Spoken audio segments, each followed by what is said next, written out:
ٹوٹ گیا.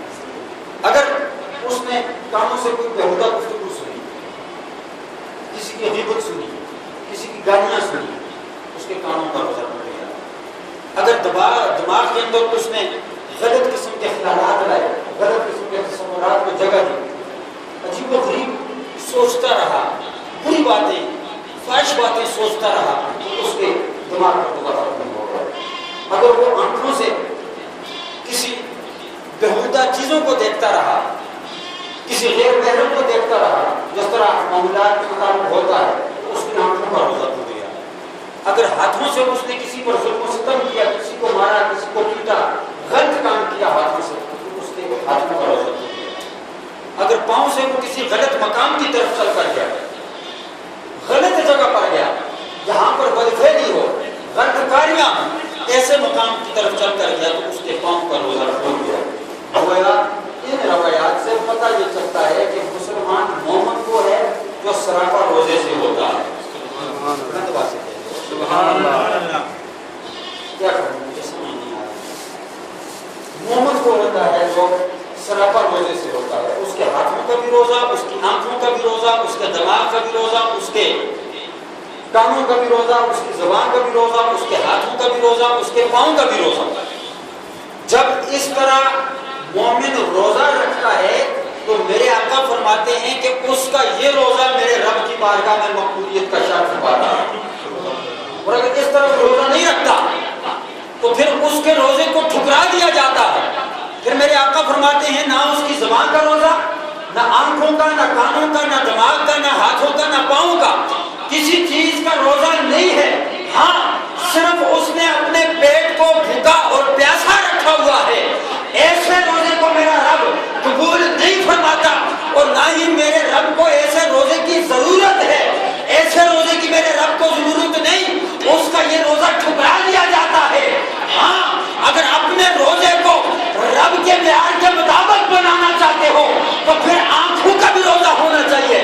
پھر اس طرح ہونا چاہیے کہ آنکھوں سے دیکھو تو رب کی رضا و منشا شامل ہو، دماغ سے سوچو تو سوچ میں رب کی رضا شامل ہو، کانوں سے سنو تو سننے میں رب کی رضا شامل ہو، ہاتھوں سے کسی کو پکڑو تو پکڑنے میں رب کی رضا شامل ہو، پاؤں سے چلو تو چلنے میں رب کی رضا شامل ہو، زبان سے بولو تو بولنے میں رب کی رضا شامل ہو.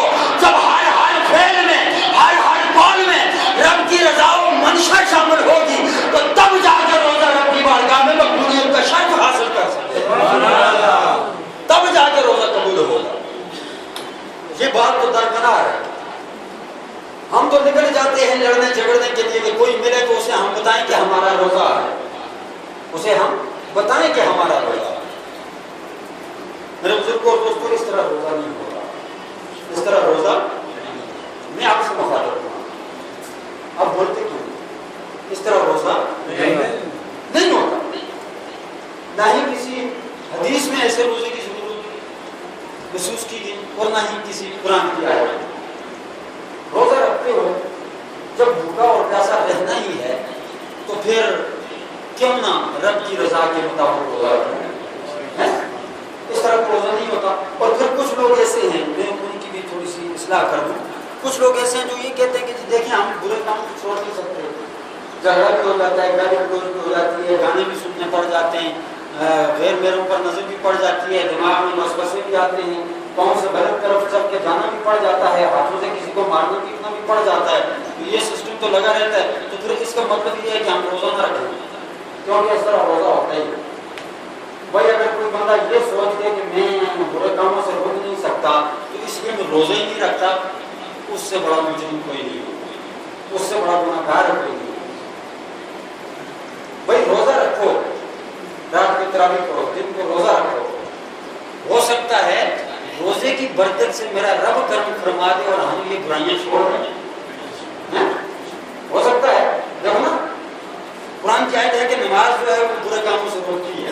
اب یہ لوگ کہتے ہیں اس لیے نہیں پڑھتے کہ ہم برے کاموں سے روکتے نہیں، برے کام کرتے ہیں. بھائی بات یہ ہے. اور پھر یہ بھی اعتراض ہوتا ہے جو لوگ نمازیں پڑھتے ہیں ان پہ یہ اعتراض ہوتا ہے کہ ان کی نمازیں کس کام کی؟ جی دیکھو جی یہ برے کام بھی تو کرتے ہیں، تو نماز کس کام کی؟ ان کا روزہ کس کام کا؟ ایسی کوئی بات نہیں. ان کی نماز بڑے کام کی. اگر وہ برائیاں کرتے ہیں تو برائیاں اپنی جگہ، نماز پڑھتے ہیں رب کے حکم پر عمل تو کرتے ہیں، اتنا تو ضروری ہے۔ اب ایک بندہ نماز پڑھتا ہے اور وہ برے کام بھی کرتا ہے، روزہ رکھتا ہے اور برے کام بھی کرتا ہے، میرے آقا فرماتے ہیں کہ ایک دن ایسا آئے گا کہ یہ نماز اس کو برے کاموں سے بھی روک لے گی، سمجھ گئے میری بات؟ یہ نماز اس کو برے کاموں سے بھی روک لے گی اور برے کردار سے بھی روک لے گی، اس کا بولنا بھی لوگوں کو پسند آئے گا، اس کا چلنا پھرنا بھی لوگوں کو پسند آئے گا۔ یہ کیوں ہوگا؟ یہ نماز کی برکت سے ہو جائے گا، نماز کی برکت سے ہو جائے گا۔ میرے آقا صلی اللہ علیہ وسلم کی بارگاہ میں ایک صحابی حاضر ہوا، آج کا کے بعد ختم کر دوں، ہم تو کہتے ہیں جی جان بوجھ کے نہیں رکھتے کیونکہ ہم برے کام نہیں چھوڑ دیتے۔ میرے نبی کی بارگاہ میں ایک صحابی حاضر ہوا، یا رسول اللہ میں خراب ہو گیا، روزہ جو ہے ٹوٹ گیا، توڑا نہیں ٹوٹ گیا، کیسے ٹوٹا یہ ایک الگ گفتگو ہے، اس کو چھوڑو، میں اشارہ تم بتا رہا ہوں۔ روزہ بس ٹوٹ گیا، توڑا نہیں جان بوجھ کر۔ میرے آقا نے فرمایا اچھا ایسا کرو 2 مہینوں کے روزے رکھو۔ کیا کرو؟ روزہ توڑنے کا جو کفارہ ہے وہ کیا ہے؟ ایک روزہ توڑنے کا 60 دن کے روزے۔ تو ہم تو جو فرض روزے ہیں وہ نہیں رکھتے، تو 60 دن کہاں سے رکھیں گے؟ تو حضور نے فرمایا 60 دن کے روزے رکھو۔ آج کا یا رسول اللہ یہ فرضی روزے تھے، رمضان کا مہینہ تھا، یہ ٹوٹ گیا ہے، یہ ٹوٹ گیا ہے، تو عید کے بعد میں 2 مہینے لگاتار کیسے رکھ سکتا ہوں؟ بڑا کمزور سا بندہ ہوں۔ حضور تھے نا رحمت للعالمین ہے، میرے آقا نے فرمایا اچھا یہ بات ہے، یہ رکھ سکتے ہو؟ حضور نہیں رکھ سکتا۔ میں چلو کوئی بات نہیں ہے، اس طرح کرو 60 بندوں کو 60 مسکینوں کو کھانا کھلاؤ۔ روزہ توڑا ہے نا، مذاق کیوں نہیں ہے؟ رب کے حکم کی نافرمانی کی، 60 مسکینوں کو کھانا کھلا دو۔ عرض کیا حضور بڑا غریب ہوں، اپنے بچے فاقوں سے ہوتے ہیں، کبھی کبھی روزہ فاقے سے رکھنا پڑ جاتا ہے، تو 60 بندوں کو کھانا کہاں سے ہے؟ کیا بات ہے، قربان جاؤں میں اپنے نبی کی عظمتوں پر۔ ایسے بھی میرے نبی کی بارگاہ میں غلام آتے ہیں جو فاقے سے روزہ رکھتے ہیں، فاقے سے روزہ رکھتے ہیں۔ عرض کیا حضور کبھی کبھی فاقے سے رکھنا پڑ جاتا ہے، 60 مسکینوں کو کہاں سے کھلاؤں گا؟ میرے آقا نے فرمایا اچھا یہ بات ہے، چلو بیٹھ جاؤ، کچھ کرتے ہیں۔ کہاں بیٹھا ہوا ہے؟ دربار مصطفیٰ میں۔ کہاں بیٹھا ہوا ہے؟ سارے لوگ یہ دربار مصطفیٰ میں بیٹھا ہوا ہے۔ تو یہ وہ دربار ہے، یہ دربار محمد ہے، یہاں ملتا ہے بے معنی، ارے ناداں یہاں دامن کو پھیلایا نہیں کرتے، یہ محمد کا دربار ہے۔ بیٹھ گیا، کچھ دیر گزری، کھجوروں کا تحفہ میرے نبی کی بارگاہ میں آیا، کھجوروں کا تحفہ آیا، کثیر تعداد میں صحابہ بیٹھے ہوئے، توجہ ہے نا؟ اللہ اللہ میرے نبی کی بارگاہ میں کھجوروں کا تحفہ آتا ہے، میرے نبی نے کھجوریں اپنے پاس رکھی، توجہ فرمائی، کھجوروں پر غور کر کے میرے نبی نے دیکھا، پھر اپنے غلاموں پر نگاہ دوڑائی، میرے کریم نبی نے آواز بلند کی، اپنے پیارے لبوں کو کھولا، میرے نبی نے فرمایا میرا وہ غلام کدھر ہے جو ابھی آیا تھا، جس نے روزہ توڑ دیا؟ اٹھ کے کھڑا ہوا، یا رسول اللہ میں حاضر ہوں۔ میرے نبی نے فرمایا ادھر آؤ، میرے قریب آ جاؤ۔ قریب آیا، میرے نبی نے اپنے پاس بٹھایا، فرمایا او میرے غلام، تو کہتا ہے کہ کبھی کبھی فاقے سے روزہ رکھتا ہے، تیرے پاس 60 مسکینوں کو کھانا کھلانے کے لیے کچھ بھی نہیں ہے؟ عرض کیا ہاں یا رسول اللہ میرے پاس کچھ بھی نہیں ہے، کہاں سے کھلاؤں گا 60 مسکینوں کا کھانا؟ میرے نبی نے فرمایا میرے غلام غم نہ کر، یہ کھجوریں لے جا، مدینے کی بستی کے اندر چلا جا، جہاں جہاں تجھے غریب و مسکین نظر آتے ہیں، ان غریبوں اور مسکینوں کے اندر یہ کھجوریں تقسیم کر لے، میرا رب غفور الرحیم ہے، تیرے روزے کا کفارہ ادا ہو جائے گا۔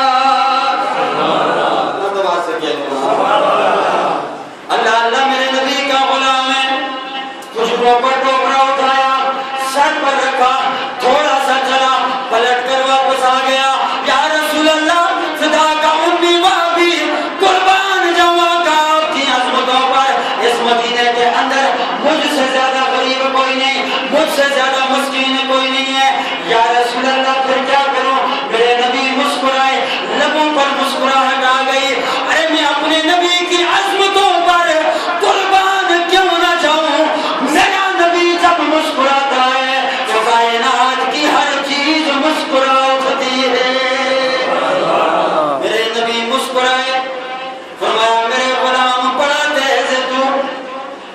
مدینے کے اندر تجھ سے زیادہ مسکین کوئی نہیں، تجھ سے زیادہ غریب کوئی نہیں، تو چاہیے کھجوریں اپنے بیوی بچوں کو کھلا دے۔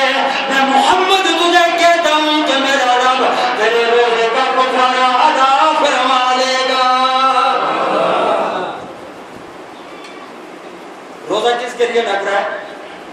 بولو بات سچوں میں، روزہ اللہ کے لیے، روزہ اللہ کے لیے، اللہ کا حکم ہے۔ روزہ ٹوٹا رب کی نافرمانی میں، کفارہ کس کے لیے ادا کرنا ہے؟ رب کے لیے۔ 60 دنوں کے روزے کس کے لیے رکھنے ہیں؟ اللہ کے لیے۔ 60 مسکینوں کو کھانا کس کے لیے کھلانا ہے؟ اللہ کے لیے، تاکہ روزے کا کفارہ ادا ہو جائے۔ مگر میرے مصطفیٰ نے فرمایا ارے اللہ کا حکم ہے 60 مسکینوں کو کھانا کھلاؤ، اللہ کا حکم ہے کہ جناب والا 60 دنوں کے روزے رکھو۔ میرے غلام اگر ایسا نہیں کر سکتا تو محمد کہتا ہے خود کھا لے، رب تیرے روزے کا کفارہ ادا فرما لے۔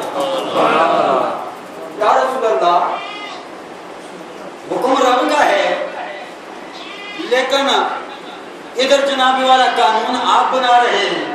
فرمایا بے شک رب کا حکم ہے، جو رب کا حکم ہوتا ہے وہی مصطفیٰ کا ہوتا ہے، جو مصطفیٰ کا حکم ہوتا ہے وہی خدا کا ہوتا ہے۔ بات ختم کر دوں۔ لوگ کہتے ہیں انہوں نے نبی کو خدا سے ملا دیا، ہم نے نہیں ملایا۔ ہم نے کہاں ملایا؟ ہم تو کہتے ہیں نبی نبی ہے، اللہ اللہ ہے، نبی بندہ ہے وہ معبود ہے، نبی مخلوق ہے وہ خالق ہے۔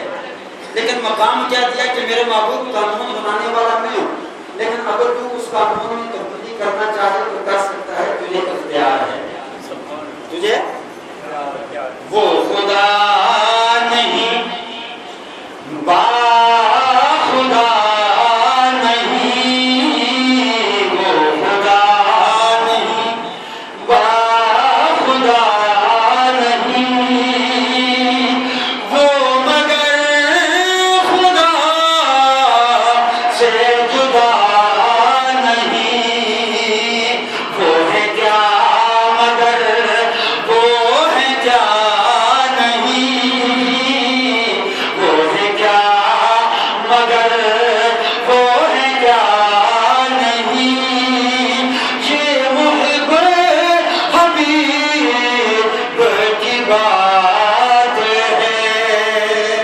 اور دوستو، روزہ اگر جان بوجھ کر توڑے تو 60 دنوں کے روزے نہیں رکھ سکے تو 60 مسکینوں کو کھانا۔ تو اس لیے یہ ماہ مقدس جو ہے بڑی رحمتوں بڑی برکتوں والا ہے۔ دعا کرتا ہوں تعلیم پر ہو چکا، باتیں کافی ساری تھی۔ اللہ رب العزت ہمیں اس ماہ مقدس کا صحیح طریقے سے ادب و احترام کرنے کی توفیق عطا فرمائے۔ گزارش کروں گا جو لوگ یہ سمجھتے ہیں کہ ہم پرانے نہیں چھوڑتے تو روزہ کیوں رکھیں، ان کا غلط خیال ہے۔ روزہ رکھیں، تراویح پڑھیں، نماز کی پابندی کریں، ایک دن ایسا آئے گا کہ یہ سوم و صلاۃ کی نماز تراویح خود بخود